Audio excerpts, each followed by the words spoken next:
Can you hear me? Yeah. What's it sound like? Sounds good. Can you see anything? Where's the mic?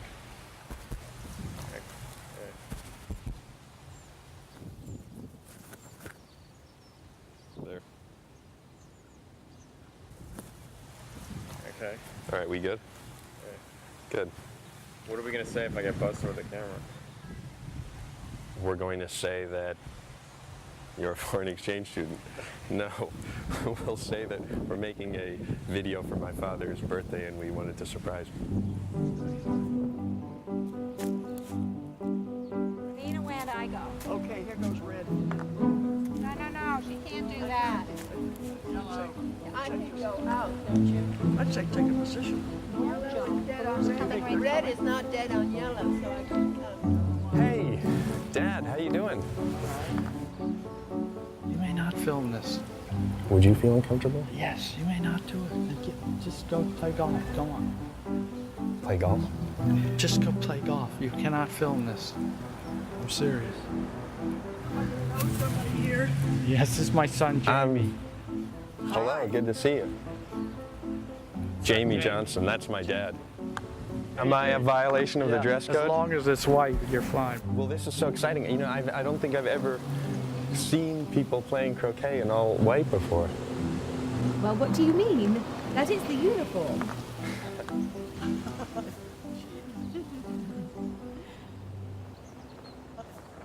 This is for the club paper? Yes. Great. Look like a gangster. Take your glasses off. Hey, can you get closer? Well, I'm gonna do my best.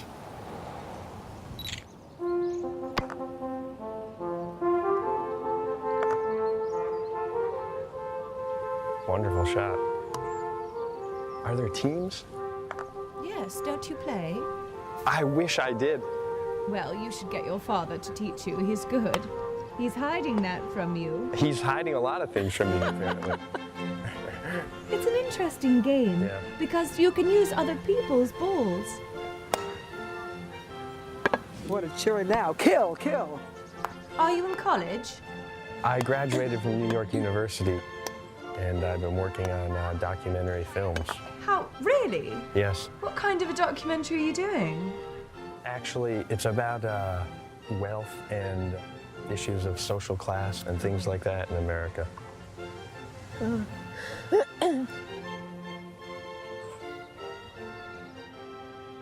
You cannot film this. I'm serious. All right, I think you're being unreasonable. I think it could be interesting. Go home.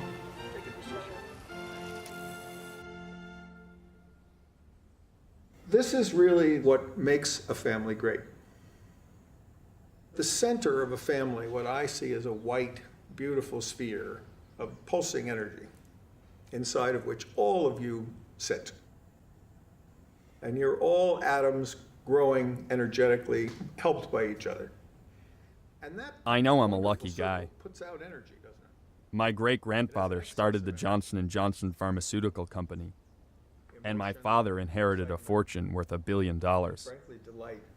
People of this character are in that first circle. Every year, my family meets with an advisor to discuss our finances, The barn, that when you're looking for and he a usually trustee, says you're the looking same for people thing. to be in that first We circle. keep getting richer. And frankly, if they are in that first circle, to protect In them, fact, they do our family's fortune is growing faster than ever. We're part of a small number of American families that own most of the country's wealth. Having so much in the hands of so few can't be good for America. family of all of you grows. It's a problem I've asked my father about before, but he has no patience for it. I can't tell you how, how to solve these problems. Don't reach for that shit. I gotta go. I gotta go. We're not done. We're done.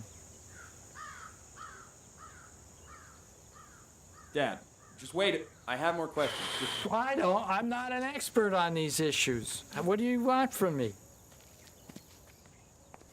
It's obvious that my dad doesn't want to talk to me, and I think I know why. When he was my age, my father made a movie about poverty in Africa.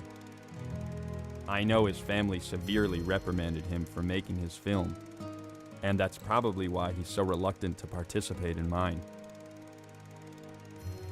For them, shining a light on the extreme gap between rich and poor hit too close to home.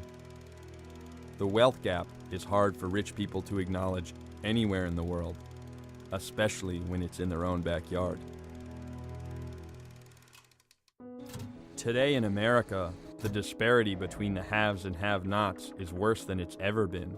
Now the top 1% of Americans, like my family and me, own roughly 40% of the country's wealth, and we share an aggregate net worth that is greater than the net worth of the bottom 90% of individuals combined.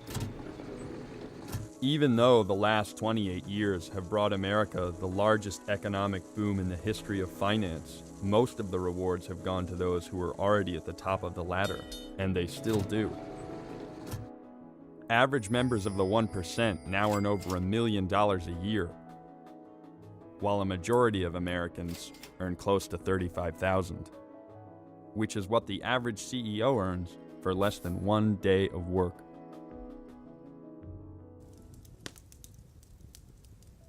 No one has watched the rich get richer more closely than my family's financial advisor, who manages the fortunes of some of the richest families in the country.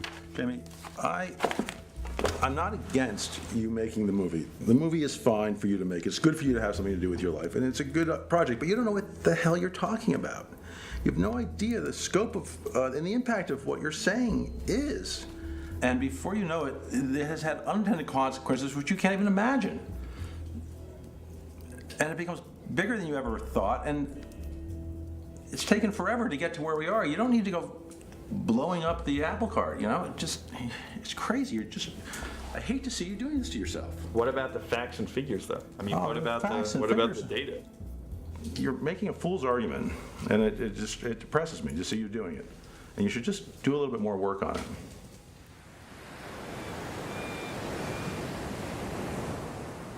I don't think Brian does really want me to do more work. When I asked him for the names of other clients I could talk to, he refused to give them to me. So without his support, I'm using my family name to enroll in one of the most exclusive wealth conferences in America, where the wealthy go to discuss strategies for keeping their fortunes growing. The average net worth of the families that attend our conference is confidential, but it's a pretty large number. There are multi-billion-dollar families represented, a number of them as a matter of fact, according to Forbes magazine. We don't ask for financial statements, of course, when people register, but we do query them to make sure that they are a sophisticated, qualified family in order to attend. I would say the average in the group today, probably around 300 to 400 million, certainly some smaller than that, and obviously a number of them much, much larger. I mean, there are people who are looking for funding for their projects that would kill to get into this meeting. That's right, absolutely, and we make sure they don't get to get in.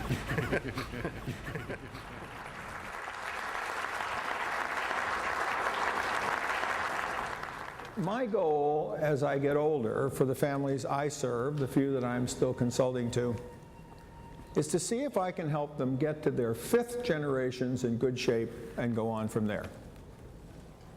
Family Wealth, the book you have in front of you, is about the first 3 generations. From the dozens of families that would turn up at this conference in the early 1990s, there are hundreds of families here today. And if you looked into the numbers that represent private wealth in a large enough aggregation that you'd have a family office, I'm sure it has to be in the many trillions of dollars.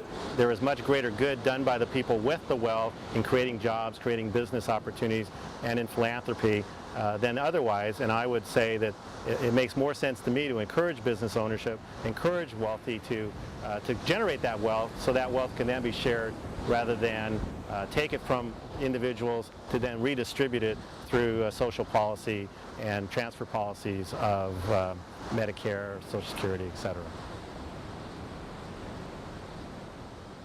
I hope that didn't come out sounding crass, by the way.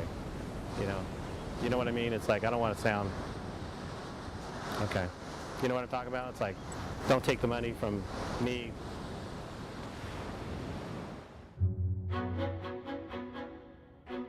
In the early 80s, the American economy was rebuilt around the interests of big business and wealthy individuals, with the idea that their success would eventually benefit everybody. This trickle-down policy was the brainchild of the economist Milton Friedman, who got a Nobel Prize for it in 1976, and now his ideas are more popular than ever. Please be seated. Thank you all very much. It's an honor for me to be here to pay tribute to a hero of freedom, Milton Friedman. He has used a brilliant mind to advance a moral vision. I've studied, the basics of your theories, and I've read about you in high school economics textbooks. Now tell me something. You say you've read some of my work. Have you in fact read Capitalism and Freedom? Well, in school, you're assigned readings, you know what I mean, and then they Xerox it. Okay, let me go back again. I'm just trying to see how much of a faker you are. Okay. Since the 70s, the gap between the rich and poor has been growing. But what's happened to the level of income of the poor? It's risen, but in comparison to the top of course. percent, very, very minimal. But would it be better if it hadn't risen at all? Would it be better if you had kept the difference the same, but no growth in the bottom? Well, if we curtailed growth at the top, you'll kill the growth at the bottom. Look, the engine that leads to the miracles that we've seen, that enables you to have a television camera like that, that engine is ambition and drive to become wealthy. People say, well, isn't it selfish that you want to get ahead? No, in a sense, if you have a certain talent, in a free society, you should have the opportunity to discover what that talent is. Everyone has a knack for something, and develop that talent. And by developing your talent, by trying to meet your goals and ambitions, you're not only helping yourself, you're helping others. You might say I came to the attention of top management at a fairly young age. As my father said, there is nothing wrong with nepotism as long as you keep it within the family. And this is a chateau in Valois, France, where we do some of our entertaining for Forbes International. And the Highlander is used 2 or 3 nights a week by marketing and advertising.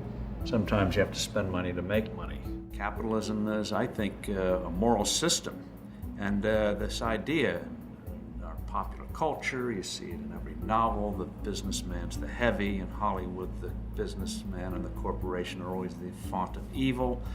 But in the real world, even if you have an unpleasant personality, even if you're the kind of person that make babies cry, and you're just out for yourself, you're not going to make it unless you're doing something for other people. And given all the flaws of human nature, the system has worked. Everybody has a sinful view of making money. Our stores that made the most money had the happiest customers and best co-workers. They were always the most motivated. And there's a relationship between profits and those things. It's not a sin to make money. The first store was this lunchroom. Imagine a line straight back. And they see that extra part back there? That wasn't there. This window wasn't here. It's from here back to that wall and over. It was about 100 square feet. You with me? Here to here, here to here to here. And then have a sliding window here. You couldn't let the customers in, right? Because there wasn't enough room, so everybody had to wait outside. The Xerox machine was there, and I sold these notebooks. First day in business, some guy who was for Kurdistan, cool country, I love it. Before I opened up, in the middle of the night, like at 9 o'clock, he gave me a $50 job. So I've loved the Kurdish people ever since. It was called Kinko's because of my nickname, because I had this kinky hair. And if you think of it, the first thing a baby learns is goo goo gaga. And you think of good businesses like Kodak, Xerox, Google. People remember strong consonants. That's why Kinko's was a good name. But really, I had this big curly hair, and before being called Kinko, I was pube head. So I thought Kinko's was better than Pubos. Do you want to make hundreds of millions of dollars on top of what you already have? Yeah. Yes, hell yes. Yeah, I want to make a hell of a lot more. Can you tell me about that? Well, one day I'd like to go to the moon and look at the planet Earth and say, that's part of my portfolio. It sounds ridiculous, but Paul and a few people like him really do own the world's portfolio. And when you start to look around, the disparity is hard to miss. You know, you hear them get up there all the time, land of opportunity, you know, all this shit. That's in their head. They must don't ride through the same neighborhoods I ride through. They must don't go through the same towns I go through. They must don't visit and see the same people I visit on a daily basis. And they can't do that riding around in a damn limo and a helicopter. Wealth inequality is probably at an all-time high in the United States. We have reached levels of inequality that you've seen only in the oligarchies of South America. Starting here with the Tale of Two Cities, what you have is a level of concentration of wealth probably never seen before in our history. Now, of course, you have tens of millions of workers who can't live on what they earn, and they're earning less in inflation-adjusted dollars than even 1973. Countries like Peru or Venezuela, Colombia, even Brazil, there have been armed rebellions going on for decades now. And given the sense of frustration among the working class in this country, I would not rule out the possibility of this kind of armed rebellion in this country. It's hard to say why that particular bullet was shot, but you know, it's a neighborhood where a lot of things are changing, where a lot of people are upset, where people have been pushed out of their homes by real estate value, not being able to pay their taxes, whatever else. You know, I've tried to think about it. I've tried to think about if I were out there and someone else were in here, what would cause me to be resentful or envious.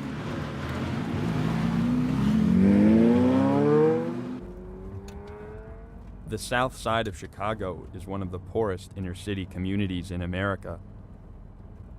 But now rich people are moving in and creating some serious changes in the neighborhood. Mr. Pants? Hey, Mr. Pants. Come on in, Mr. Pants. Pants. Mr. Pants is my second kitten. I had a kitten growing up, and when I went to get King, my first Mr. Pants, my father told me, you don't have to buy the first kitten you see. Well, I walked in, he kind of came over and purred, and I was like, oh, I want that one, you know. First kitten I saw, I bought it. Well, buying a condo was kind of similar. I walked into this room and I said, wow, you know, I've been in a lot of the coolest houses in Chicago. I've never seen a room like this. Let's get this condo. So I got with my dad and we talked about it. And I said, wow, I gotta like run to an ATM and get the deposit and whatever. I was just freaked out about it. 30 days later, I owned the place. And I haven't regretted the transaction since. It's a very thought-provoking place. You see the train go by and you're reminded that there are other places in the country other than Chicago. And you see what used to be housing projects are suddenly condos, and you wonder what impact you're having on the city and who lives here, who can afford to live here.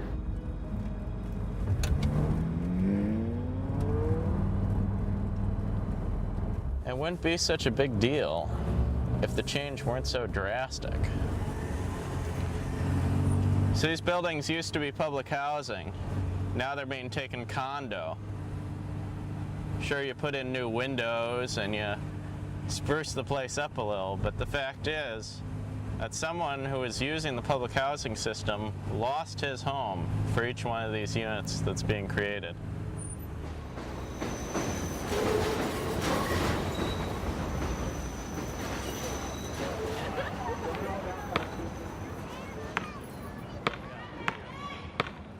It's happening too quick. The new stores and everything, and the new houses is too quick. The subway right there, all of this is, I mean, it's too quick. It's too make-believe to be true. Because like 5 years ago, you would have never dreamed that those nice condos would be there, and then the subway would be there. Overall, I think gentrification is a tool that solidifies the stratification of classes. There are people who live in an area that becomes 100% people like them. 3 big tools have been used in a lot of areas. First, you build a big police station. Secondly, you tear out all the basketball courts. And lastly, if there's a local public school that poor people attend, you tear down the school. They closed 3 schools up in our neighborhood. The middle school, the high school, and the baby school. Why? They closed 3 buildings. I don't know. I guess they trying to push us out the neighborhood. It's decent people living in the project. You know, pay their rent, people work. You know, everybody ain't the enemy. Just say that. Hey, what's happening? You lived here Yeah, I lived here approximately my whole life, 28 years to be exact. So this is the garbage they put up here that they supposed to have been taken down because the problem they had is fixed.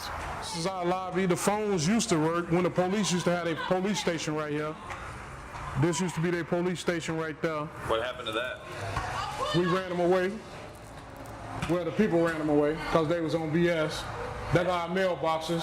Half of the doors don't lock on the mailboxes. You have email? Do I have any mail? I ain't checked the mailbox today.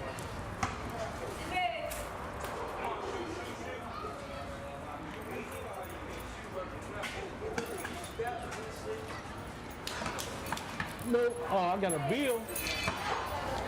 Yep, I got a bill from Tribune that I'll never get the newspaper if they send it to me. The changes in the neighborhood is changes in the neighborhood around us, not to us, around us. We got 1.5 schools in our neighborhood. 35, 40 kids in one classroom with one teacher. He can't teach everybody all, you know. He needs some help. So that's why all the kids, when they go in class, if they ain't getting no attention, they gonna run away. This land is worth more than what the niggas over here can give them. So what can you do with them? Displace them, and the ones that you don't want over here, you get rid of them. You get rid of them. You know, and what you use as an excuse, use the drug dealers, use the cocaine house. You know what I'm saying? Cocaine dealers.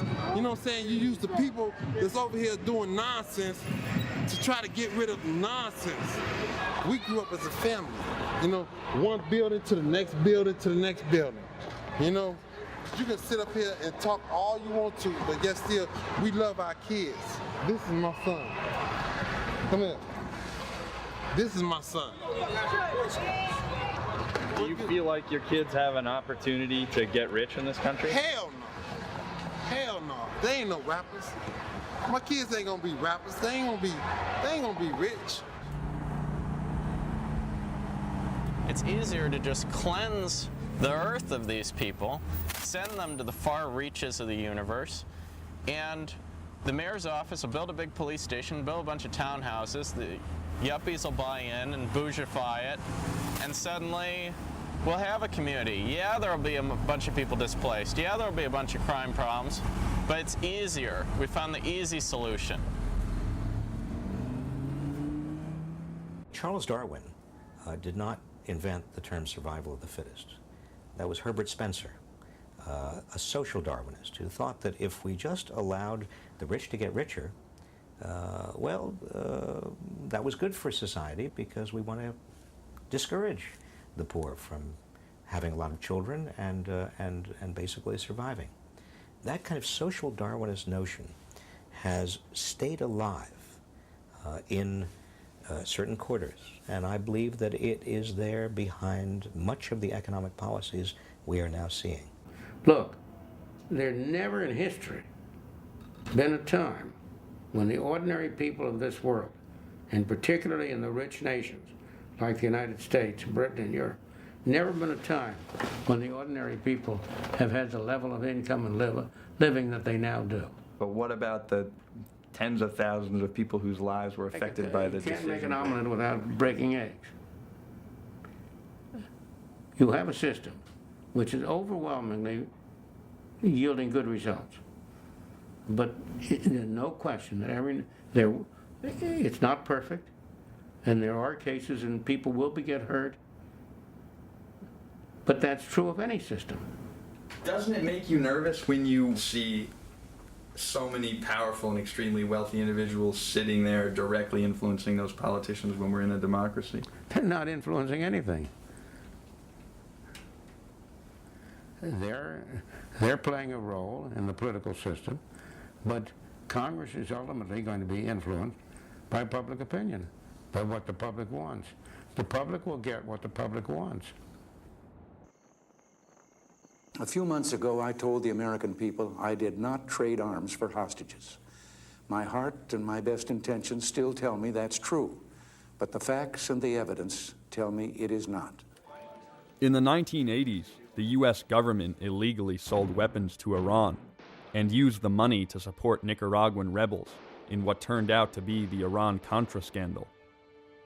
At the center of the deal was one billionaire who had unfettered access to the secret workings of the U.S. government.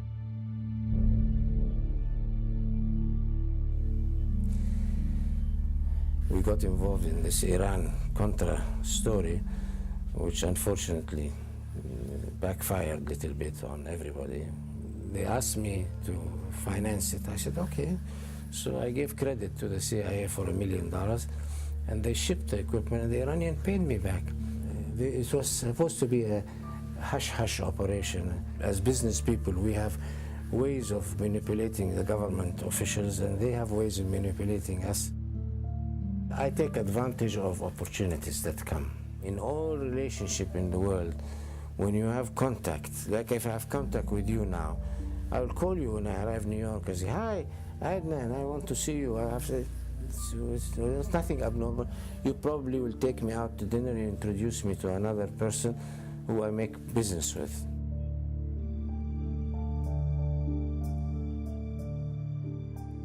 You would say you're not an arms dealer and you never were? No. The truth is, if you investigate through the records and so on, you find out we never dealt in arms. It was just a title given to us by the press.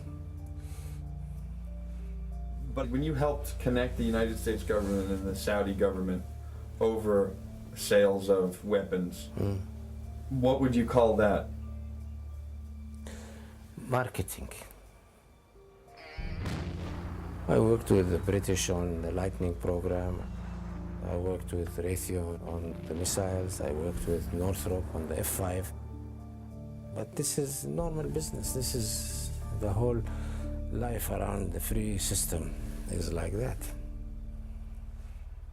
It's been the case for the last 25 years in the United States that the amount of money flowing into the system for political contributions has been a major shaper of who gets what within the economy, because they always want something, whether it's a tax change or it's a change in regulation or it's a subsidy or what have you.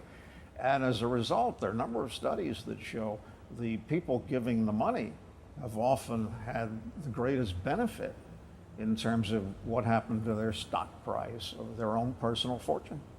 Meet the kings of sugar, Pepe and his brother Alfonso Fanjul of Palm Beach, Florida. Critics estimate these plantation owners make an extra $65 million a year off the sugar program in American consumers. The government puts the total cost to consumers at least $1.4 billion a year. The Fanjuls. There is no story of the Fanjuls. If you're got me up this morning to talk about the Fanjuls, and we're making an issue of the Fanjuls as such, we could get it over with in a hurry. In that fatal moment in the Oval Office, when Bill Clinton was confronting Monica and telling her it was over, he's interrupted with a call from, it turns out, Alfie Fanjul. Alfie Fanjul was very concerned that Al Gore had made a speech the day before saying that sugar companies were going to have to pay for the cleanup of the Everglades. So while Monica sat there in her tears, Bill Clinton spent 22 minutes on the phone reassuring Alfie Fanjul that everything was okay, that they would be true and blue, and even that Al Gore guy, he's just saying that to get elected. Keep giving us money so Al can be president.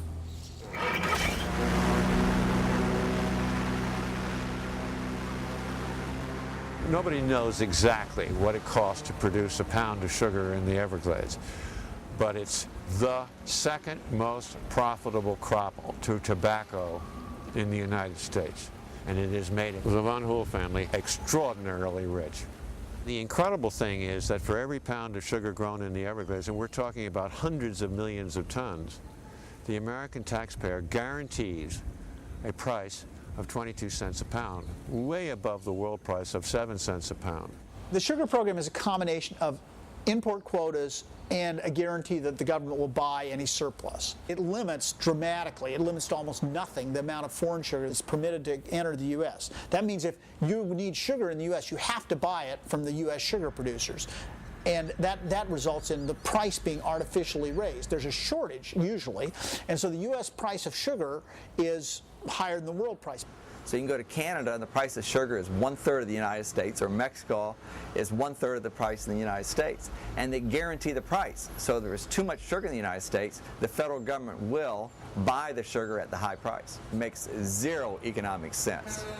Here the country's running a $500 billion a year deficit, and we're subsidizing sugar production in the Everglades, which is damaging the same system that we're spending hundreds of millions of dollars to repair. If you really think about it, it's nonsensical, it's even comical. If it wasn't so hideous, it really would be laughable.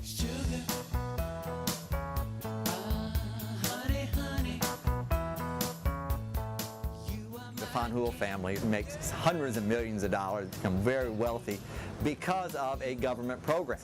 And there's no reason why the federal government should create a program to make the Van Hools richer. We're in effect subsidizing the Van Hools and hurting the American public buying products that have sugar in it. One was the Republican, one was the Democrat.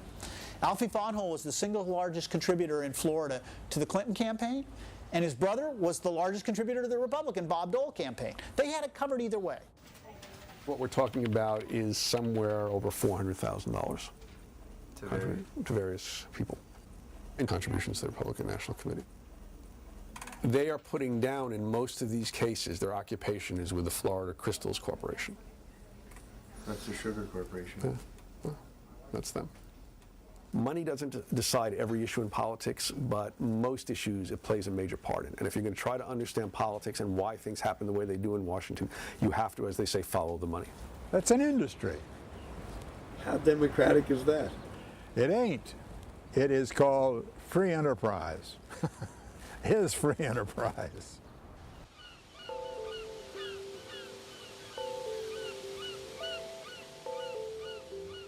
While Alfie and Pepe Van Hool get richer off government programs, the towns where they base their businesses sink deeper into poverty. Well, this city of Belgrade is a labor community because we have a lot of agriculture in the area. Sugarcane being the largest, and it has a vast majority of ethnic backgrounds, or what's that word I'm looking for? Ethnicity.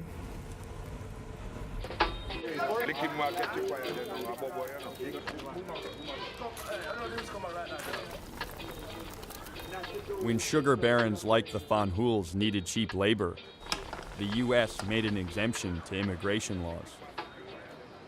Foreign workers were imported on a special visa to cut sugarcane for third world wages. It really disappoints me. I'm saying, but you gotta see it. It's a system, you can't beat it. Everybody from Jamaica come here. They come here to achieve something to support them family. Hard, real hard work, you know. Sometimes our supervisor tell us, boys, it will be blood, sweat, and tears, and it was. I used to see people, man, go out cutting canes when I come to visit my cousin. They come back, lacerations, the canines, they cut them in the hand, chop them in the leg. As a man cut off his thumb, clean as a man bust his knee. I see a lot of things going on in the field. The figures show that every year there was an average of 10 workers killed in sugarcane work. when the government came down as part of their review of the Sugar Act to see that the workers were being paid properly, it found massive minimum wage violations throughout the sugar industry. This, we believe, cost the workers probably, certainly millions of dollars a year, maybe as much as $10 million a year. There's a lot of time we know that we was short pay or, you know, are doing some work for a lot of lesser money more than what we supposed to work for, you know. But ain't nothing much we can do about it. Yeah. Guys go out there and they work all day long. How much you made today? $35, $40. You got to work your behind off to make $50. Although the Van Hoels deny wrongfully cutting wages and putting their workers' safety at risk, eventually mounting lawsuits and increasing scrutiny caused them to mechanize their sugar harvest. Many of the migrants who had come to work in their fields stayed in America, hoping for other opportunities, but they haven't made it very far. Do you think it makes it difficult for the people living in that community to change their lives when they're raised in that community because they live in those conditions? No. I mean, there's a lot of talent down there. A lot of talent. You know, this community here has produced several famous football players. Okay? Fred Taylor for the Jacksonville Jaguars. So that's the way they... I mean, that's just one of the ways. Jesse Hester used to play for the Colts and the Raiders. His family lives right back here. I mean, that's just one of the things. I mean, and then there's other athletes, and there are a lot of talented people in this community.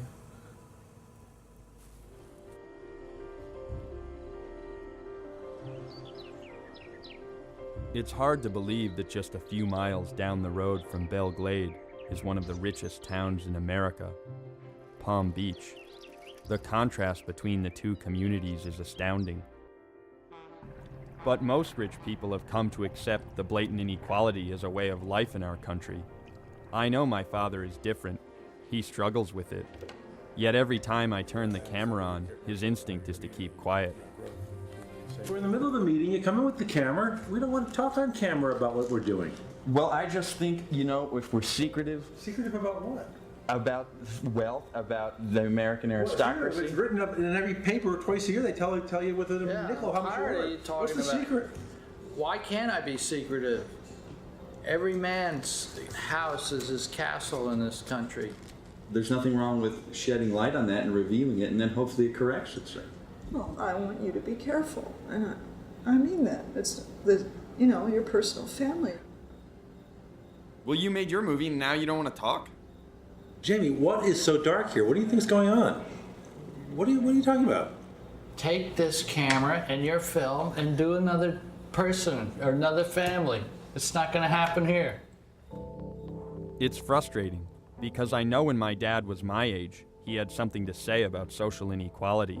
And I think the subject is so complicated for him that now he chooses to avoid it at all costs. But for some rich people I talk to, inequality is easy to understand. It's preordained. If you inherit money, then you feel, why did I get all this and somebody else is poor? Well, God had a reason for that. God's never going to give you anything that you can't handle. People mistake the Bible as something that you put on the shelf after Sunday, but it is a guideline that you run your business by, you run your family by, and you run your life by, and you will succeed. We have about $260 million in sales, and we have 1,150 employees. We're in the top 30 private landowners in the United States, and we're the largest private landowner in Louisiana. See the TV set? Yeah. They're all around the plant, and that shows each worker how they're doing real time. It's like the proverb, don't muzzle an ox while it's treading. And what that means is keep everybody happy, and they will do a lot better job. We have a plasma TV in the lunchroom so that we can communicate better with the employees. You might have seen some scripture up there. Is that from the Bible? Yeah, Marketplace Ministries is a company chaplain service that we offer free to our employees. They get breaks during the day and they can come in the lunchroom, have Cokes and sandwiches and so forth, and get their informations, infomercials, I should say, up there. They see what's happening. It's easier for a camel to go through the eye of a needle than a rich man to get into heaven. Back then, rich people in the Jewish states were the most pious. They were the ones they thought that God favored the most because they were wealthy. Just because you're wealthy doesn't mean you're not going to get into heaven. It means that God has given you a lot of assets to be stewards of, and He's going to sit back and watch how you do it. I think empathy is a very, very important quality. You can't even motivate people or have a business if you're not empathetic to your customers and workers. Hi. How you doing? Crazy, crippled, Well, out of my mind, eating my bread and, taking a little nap, Yeah. I got this t-shirt, it's kind of crazy. What's a good, black and white's a good combination nowadays. Oh. Go. 50 cents. 50 cents, that's good. Hey, you got $1? Okay. That would really help me out. I can go to the store and fix myself up. Okay. Hey, thanks for coming by. Hey, cool. And what is your name? Paul. Hey, Paul. What's up, Nice to Paul? see you, buddy. Take care. I don't usually give homeless folks money. Unless a homeless person is playing music or trying to better themselves, selling pencils or doing something, I generally don't do much. In this case, I thought the most genteel way to also have him leave was possibly give him $1. You don't want to live like Mother Teresa. I mean, how do you take it to an extreme? How much do you, if you want to really be the minimalist, you live like Mother Teresa, or it's always an ambiguous thing. You should have a little bit of guilt and a little bit of pride. I don't know how to answer it. I'm the great-grandson of the meatpacker Oscar Mayer. And when I was 16, my father told me that I was going to inherit enough money, so much money that I wouldn't have to work. But I made a decision to give up that wealth. I grew up in a wealthy suburban community. And I went to school with kids who came to school in chauffeur-driven cars. Kathy Iacocca. His dad was Lee Iacocca, Alfred Taubman's son, who owned Sotheby's auction house. These were the kids I went to school with. So I grew up in a wealth bubble. But I remember thinking at that time, there's something wrong here. Something about unfairness. That's about as much as I remember that little seed was probably planted then. And then I wrote my dad a letter basically telling him that my intention to give away the money that I had. He called me after he got the letter. He said, I'm coming to Boston. I want to talk to you about this. And he came out and he said, you've been away from home for about 10 years now. I don't quite understand this decision. Maybe you should sort of tell me what's happened since you left home. And so he listened to me for a while, just talk about that. And then he kind of, at the very end, he says, okay, I understand what this is about. I don't think it's a good idea.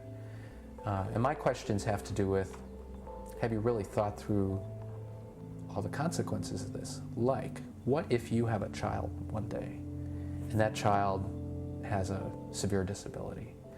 And he really pushed me on all these what if questions, all the sort of worst case scenarios. For me, it always came back to, well, I would be in the same boat as 98% of the people I know. I do meet people today who say, it's hard to get by on 50 million, I need more. I think those people are sick, to need that much to have a good life. I mean, I think you gotta take a look at yourself there, buddy. If you feel like you don't have enough at that point.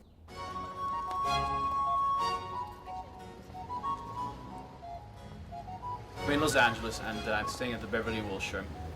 People ask me why I stay at the Beverly Wilshire rather than other more trendy hotels.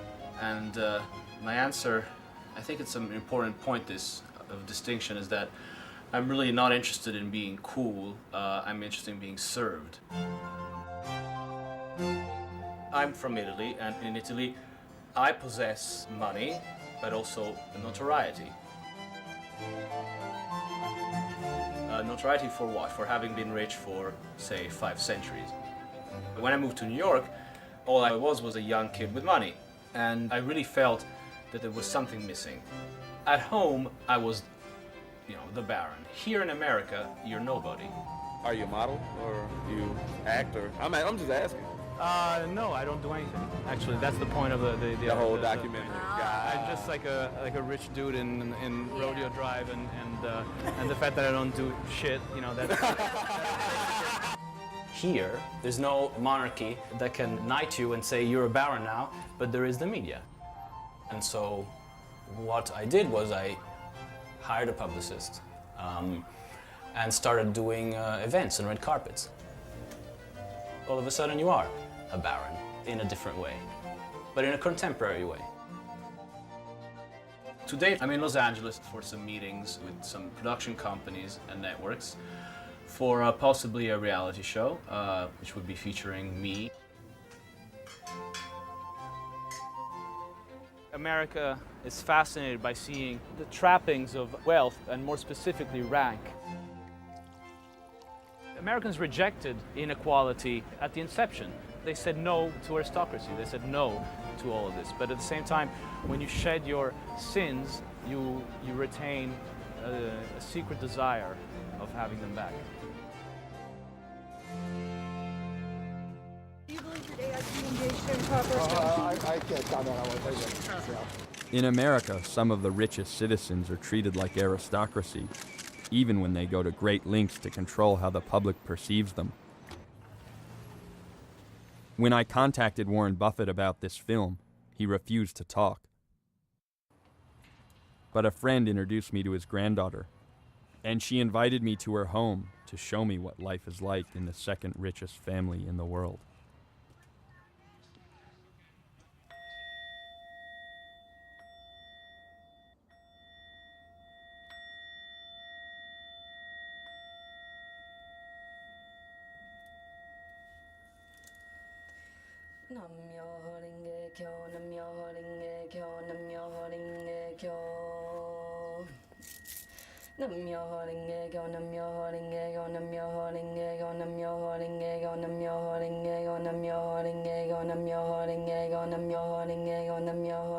I think when we can really let go of excessive stuff and the need to, kind of have excessive stuff is a real,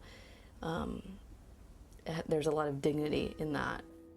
I've been very blessed to have my education taken care of, and I have my living expenses taken care of while I'm in school. After we're out of school, we don't get any money from our family. I work for a family here in San Francisco. I do a lot of organizing of just things in their home, organizing of toys. I'm actually pretty good at looking at a very messy closet or space and making order out of chaos. So that's something I'll do before the kids come home, and then usually when the kids get home, I'm responsible for very general things like bath time and dinner time and homework time. I think it's a very weird thing to be working for a very wealthy family, considering I do come from one of the wealthiest families in America. And I feel that the family I work for feels a bit of humor around the fact that I am from one of the wealthiest families, a wealthier family than I believe they are. I don't want to make any assumptions, but I think that might be the case. And I think we all kind of find it odd and also just wild and a little bit funny that that's the case.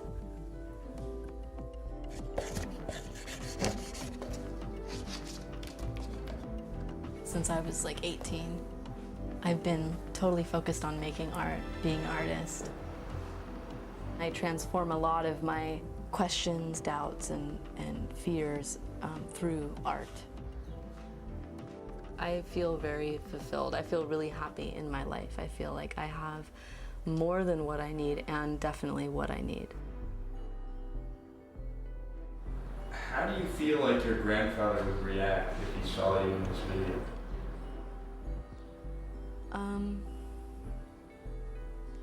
I definitely fear judgment. Money is the spoke in my grandfather's wheel of life. I think either people are coming from a place of love or fear, and fear drives us to want to hold on to things and not share because we're afraid that there's not enough for ourselves, and if we let go, you know, we're gonna not have enough for ourselves. Fear is what stops most wealthy people from talking about their money. In many cases, children in wealthy families are nervous that they're going to get punished for what they say. I don't think Nicole or I expected how severely her grandfather would react to her presence in this film.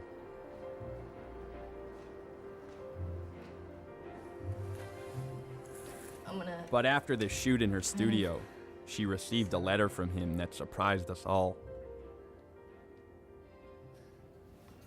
So, did you read that first opening line? No, do you want I read, "Dear Grandpa, I guess In the letter, he states that their relationship is over and that she is no longer a member of their family. Most of my family adopted you as a niece or a cousin. Because I was in this film, you know, it has made Grandpa, you know, upset to the extent that now he's going to say I'm not his real granddaughter." In this picture of Grandpa and us as little girls here, I've spent months and years of my life at his home in Omaha with just my twin sister and I. In spring break, we would go and visit him, and we would stay in his home, and it was just us, and we spent so much time bonding as his grandchildren. Money is a part of life. You have to make money to live. And so, but I think that when that element of necessity is taken to an extreme, there's an imbalance there. And with that monetary imbalance comes an emotional imbalance. At the same time of Nicole's struggle with her grandfather, Warren Buffett came out and announced that he was giving a majority of his fortune to charity. I asked Nicole how she felt as the world celebrated his generosity. I feel that who my grandfather is publicly, as a public figure, and who my grandfather, Warren Buffett, is as a grandfather, as a father, as a brother, as a son, are two completely different things. Warren Buffett's reaction to the film ended up in the newspaper. My family started to get nervous, and they called me in for a meeting with my father and his financial advisor. Jamie, I don't agree with the thesis of your movie. I don't respect the way in which you documented it. I don't know that you're right. I mean, I think this movie's taking a good direction. I think so far I've learned a lot, and I think if anything what I've seen suggests that some of my original thoughts about it were on the right track. And I don't understand why your resistance would be so severe. I mean, if it's not a threatening thing, then why are you reacting this way? No, Jamie, I'm not freaked out by the project. I'm disappointed in what you've conspired to do with it. Jim, you think Brian's right?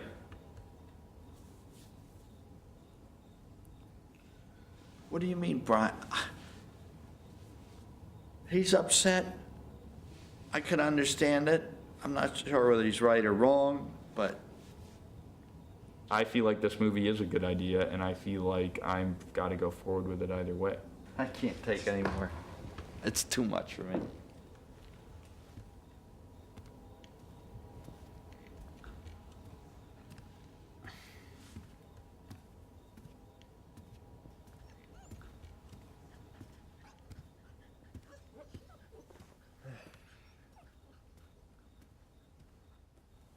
Oh, dear. Well, Brian, I don't understand why. I'm human. I get pissed off when you say, okay, fine, I'll go do my homework, and you don't. I don't need it. It's a pain in the ass. You're behaving like a little arrogant trustafarian. You know, come on, give me a break. I'm not surprised that Brian is upset with this movie. His job is to ensure that members of the 1% keep getting richer. And for him, the growing wealth gap is an indication that he and people like him are doing their jobs. But not all rich people see the growing wealth gap as a good sign. For some, it's a problem that needs to be reversed. People who have been enabled to accumulate very, very large wealth have an indebtedness to society for having made that possible. They live in a place which generates individual wealth. The creation of the microprocessor, the human genome research, the internet, none of those things would exist but for the $90 billion that the federal government spends every year on basic research. People don't really see the role that the use of tax dollars plays in making our economy so vibrant. Hold on. What if we had a slightly more aggressive tax system and supported the bottom? You would have less growth, and the bottom would be poorer. Would in the end up worse off. You would do harm, not good. Look, people don't pay those high taxes. They find ways of getting around it. And you're never going to be able to stop them from finding ways to get around it. I mean, I think there's definitely merit to that, and I certainly wouldn't advocate socialism. Well, you are advocating, excuse me, don't talk that way. You are advocating socialism. That's exactly what you're advocating. You're just not willing to call it socialism. I'm just advocating a slightly more progressive tax structure. That's socialism. If you're going to have a society of balance, the load of the taxes have to fall on the people with the money. And I don't resent the very wealthy. As a matter of fact, I'd like to be one. But I do think that many of the wealthy people understand that they could probably pass a little bit of another tax break to have a little left for a head start. Back in the old days, you would tax passive income, meaning dividend and interest income, differently than salaried income. Right now, a guy making money from dividends pays 15% tax, but a soldier over in Iraq pays 40% tax, 30% income tax. Imagine the idea of a worker going to a foundry every day, heat, dust, working. Imagine a society that says to that foundry worker, you're going to pay more share of your income in federal income taxes than the multi-millionaire is going to pay on his or her dividends and capital gains. Entrepreneurs and small business owners are also singled out for punishment by the estate tax, better known as the death tax. When you die, if your assets flow to your descendants, then the descendants that receive it are required to pay a tax on that transfer. The estate tax in itself is really, to me, anti-American. It is a redistributionist type tax because that money has been taxed and taxed and taxed all throughout your life, and then they tax it again. Taxes on estates are criminal, but and are unethical, in fact. The estate tax, in about 5 years, will only apply the federal estate tax to about 4,000 estates, the real rich estates, 10 million and above. Maybe it's even less than that. But the propaganda by the Republicans and the rich have been so relentless that most people think, gee, my estate should go to my kids. The federal government shouldn't tax it. You don't pay the estate tax unless you are already extremely wealthy. It's mythological that this is for small farmers or for small businesses. No, we're talking about the wealthiest people in this country. I remember in 1997, there was this big push to abolish the inheritance tax, and at the time I was like, wow, where did this come from? Now I know that the Mars family and the Gallo family and all these enormously wealthy families bankrolled an effort to abolish the inheritance tax. Forrest Mars, net worth $10 billion, lives in Virginia and wants to get rid of the estate tax. I mean, how much money does he want to pass on, It was December 2000 that I got an email from Bill Gates Sr., the founder of Microsoft, who said, how can I help? He said, the idea that we would eliminate the estate tax is just wrong. He says, well, I'll call Warren Buffett and George Soros and Paul Newman. And so I said, all right, you call your friends and I'll call my friends and we'll see what we can do. I'm here talking to people in the Senate about the federal estate tax bill. The Republicans are trying to repeal it. Their constituents don't like to pay the tax, and they're trying to help their constituents by repealing it. How's everything in Seattle? We are developing a very serious wealth disparity. And the fact of the matter is that the disparity has developed even though we do have an estate tax. So I hate to think how bad it would be if we hadn't had an estate tax over this time. If we continue to reduce the estate tax on the schedule we now have, it means that we are going to have the children of the wealthiest people in this country owning more and more of the assets of this country, and their children as well. We're going to have family dynasties of a sort that we had in the late 19th century. Meanwhile, the rest of the country is going to have to be paying more and more in taxes to keep us safe from terrorism, to make sure we have roads and bridges and education and the minimum amount of health care we do, Medicare and Medicaid. It's unfair. It's unjust. It's absurd.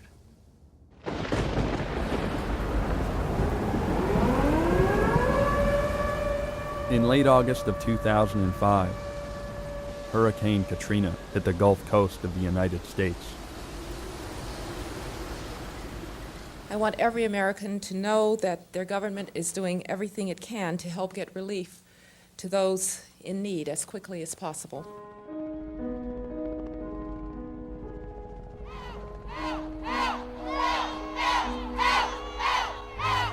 They told us if you want to be rescued, go to the Superdome. All of a sudden, now they're telling us go to the bridge.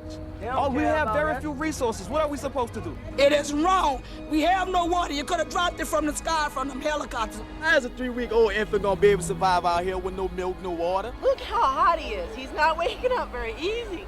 We have regular insulin.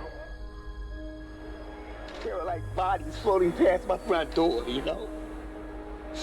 Bodies floating past my front door.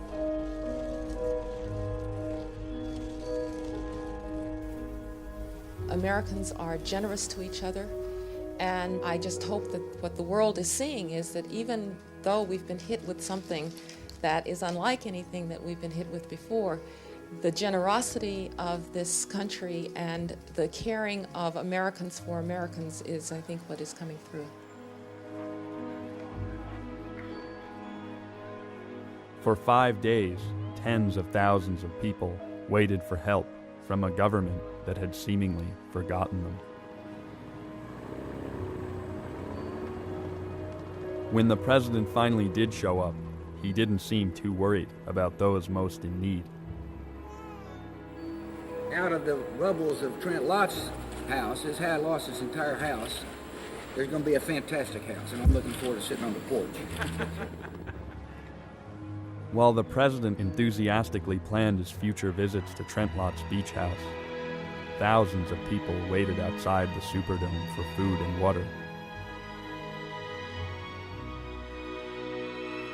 Within a few days of the disaster, people already living on the edge of poverty were pushed to increasingly desperate measures to survive.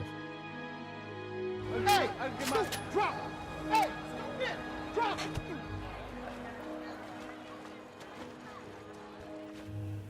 It was the poor, the people that didn't have an opportunity to buy a ticket, or didn't have an automobile to get out of New Orleans. And even when we saw people calling out for help us, save us, we were slow to respond.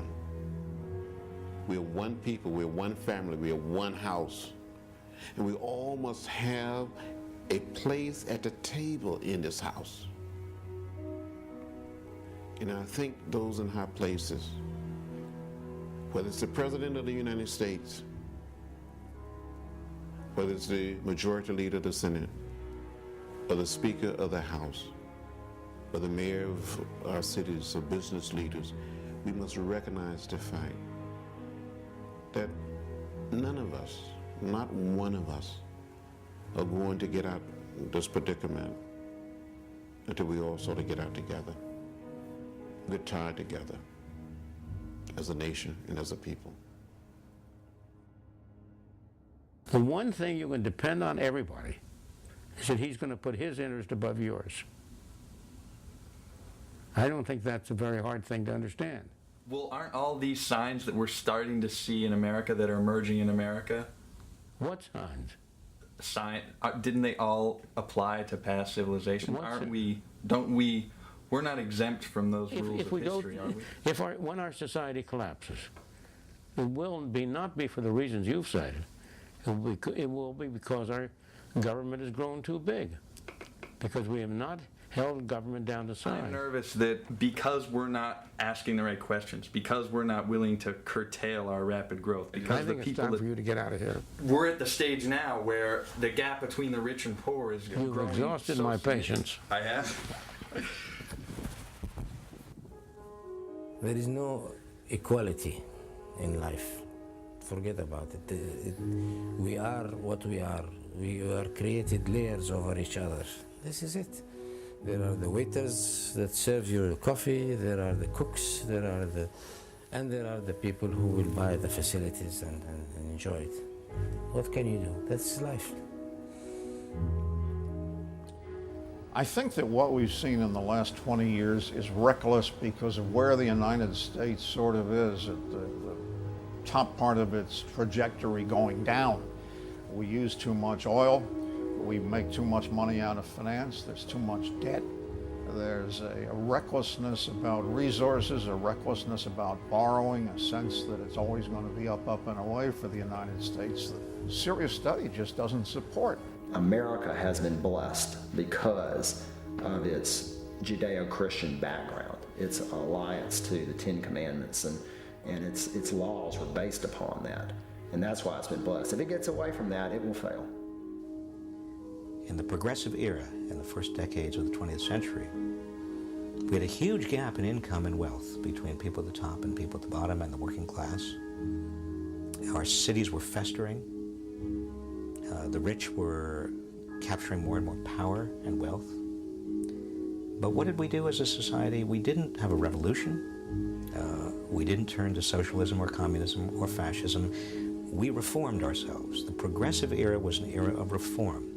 We adopted a graduated progressive income tax. We regulated corporations. We busted up the big trusts, the big monopolies. We made jobs safer. We provided eventually, by the 1930s, unemployment insurance and also old age insurance called Social Security. We, in other words, did not embrace socialism. We embraced reform. The whole history of mankind is that similar to geology. The center of the earth is all molten lava. And there's only a thin layer on earth you can live on, 3-4 miles. And there's so much down there that's all hot, hot, hot. And that thin layer is the difference between rich and poor. You need incentives in society so rich achieve things, but the whole history of mankind is that the lava overflows and kicks their ass.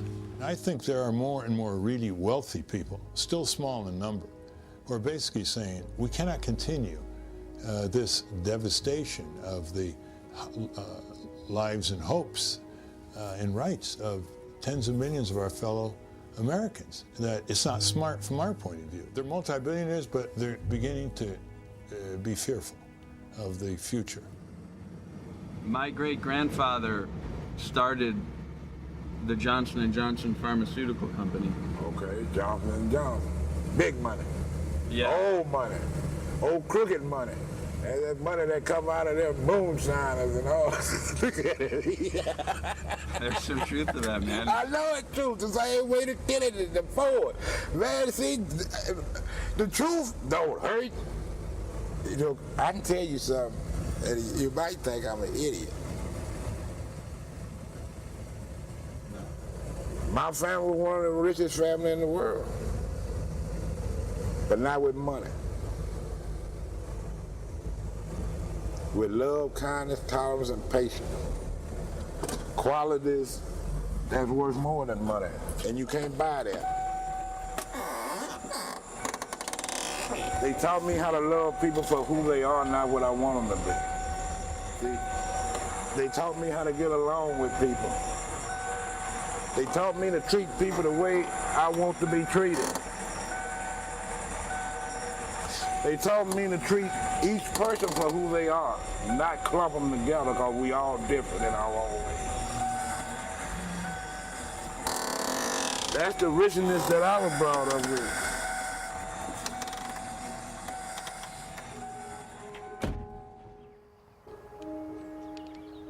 I know making this movie's been a little bit complicated for you. It has been complicated, Jamie. I wish that I'd shown more outward support from the very first, because, you know, I am proud of you, and I hate to have to tell you this because I cry all the time, but it's true.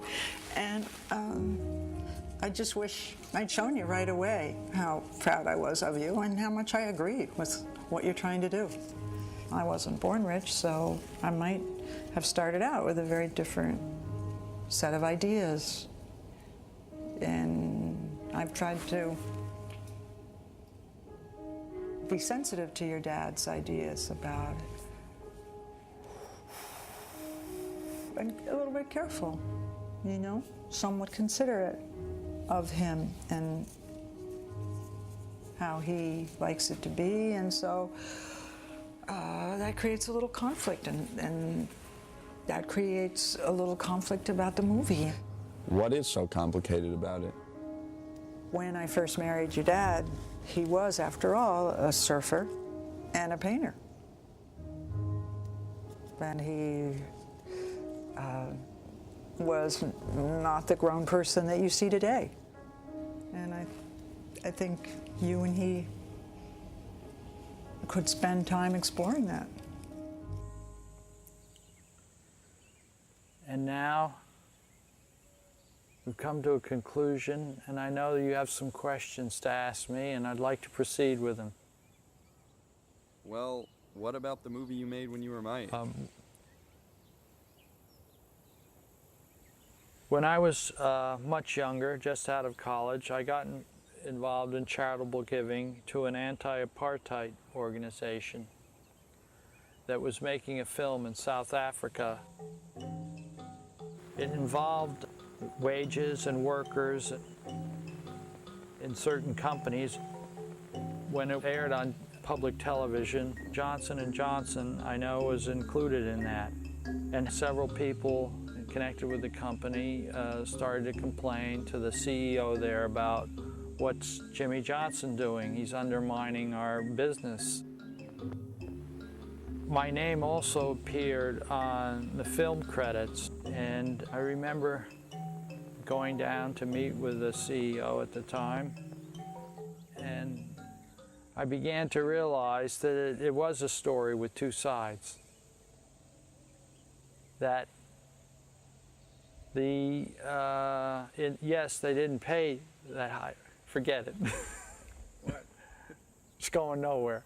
Just keep going. You got what I feel, and I can't give you solutions for the world. What do you mean? Well, if you have a way to help, you should do it. If you can affect one or two lives, you've done a good work. I don't think you are necessarily set the goal of changing the world, because it's maybe beyond what's possible.